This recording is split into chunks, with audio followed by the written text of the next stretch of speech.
Je, unajua kwamba kuna watu wanaokunywa maziwa kila siku, wakiamini wanalinda afya zao, lakini kumbe wanachagua aina ya maziwa ambayo hayawafai kabisa.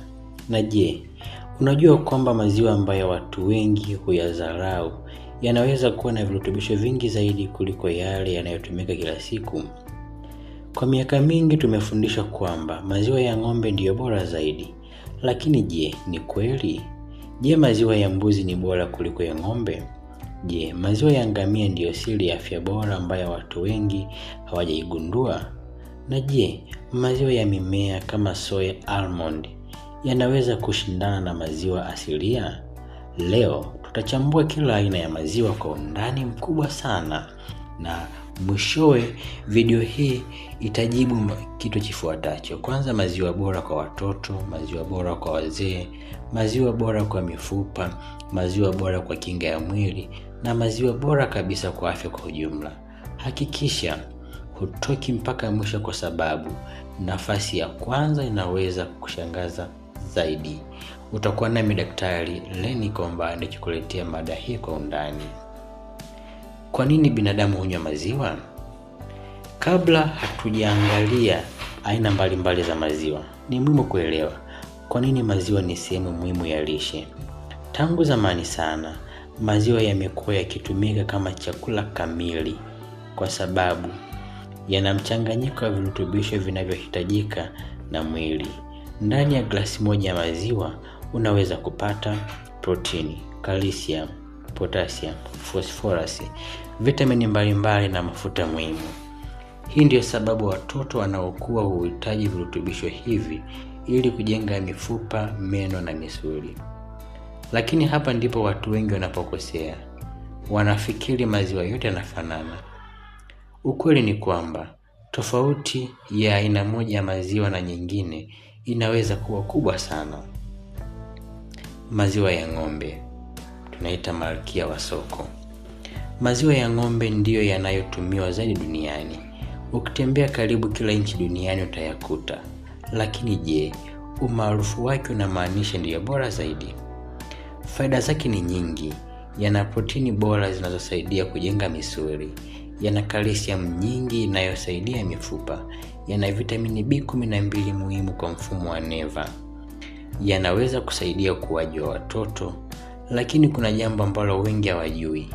Watu milioni nyingi duniani hawawezi kuyameng'enya vizuri maziwa ya ng'ombe.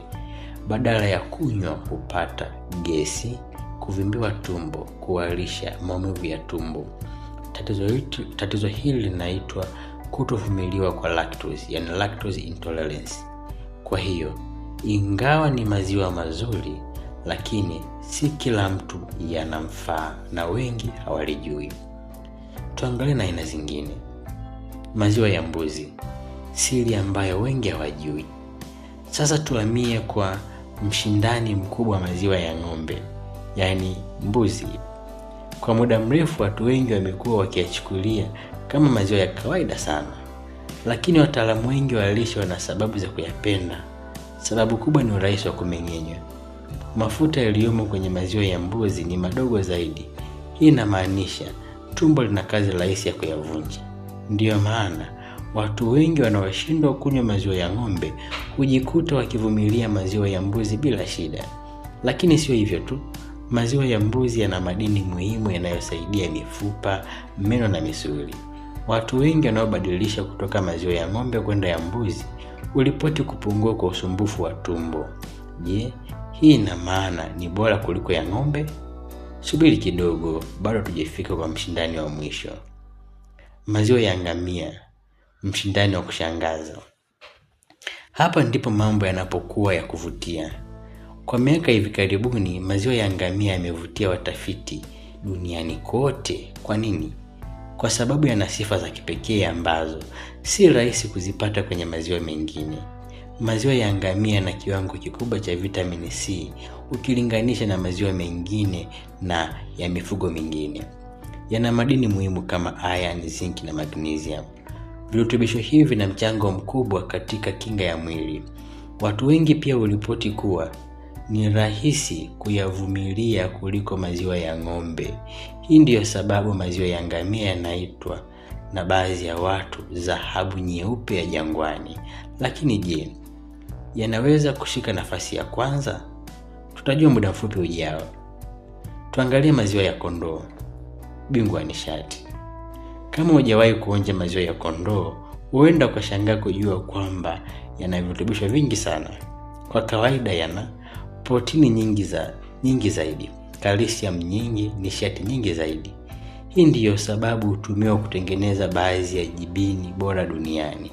Lakini kuna changamoto moja, yana mafuta mengi. Kwa hiyo si kila mtu yanafaa, hasa wale wanaotaka kupunguza ulaji wa mafuta. Je, maziwa ya mimea yanaweza kuwa mshindi? Leo watu wengi wanakunywa soya, almond, oat au nazi. Lakini swali ni moja, je, haya ni maziwa halisi ya lishe kama yale ya wanyama? Jibu ni kwamba yanategemea na aina.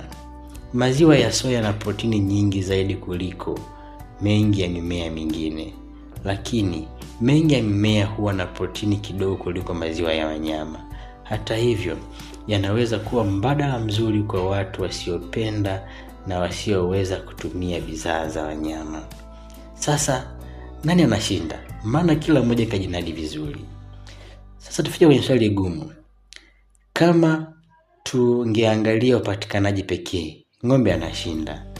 Kama tungeangalia urahisi wa kumeng'enywa, mbuzi anashinda. Kama tungeangalia virutubisho pekee, ngamia ni mshindi. Tukiangalia nguvu na lishe, kondoo ni mshindi.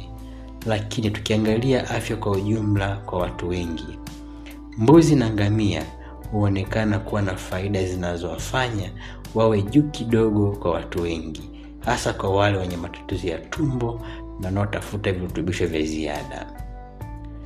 Baadhi ya uchambuzi wote huu, ukweli ni kwamba hakuna maziwa moja yanayofaa kila mtu. Maziwa bora sio yale yanayouzwa zaidi. Maziwa bora ni yale yanayoendana na mahitaji ya mwili wako. Kama unahitaji maziwa rahisi kupatikana, ng'ombe ni chaguo zuri zaidi. Kama tumbo lako ni nyeti, mbuzi anaweza kuwa bora zaidi.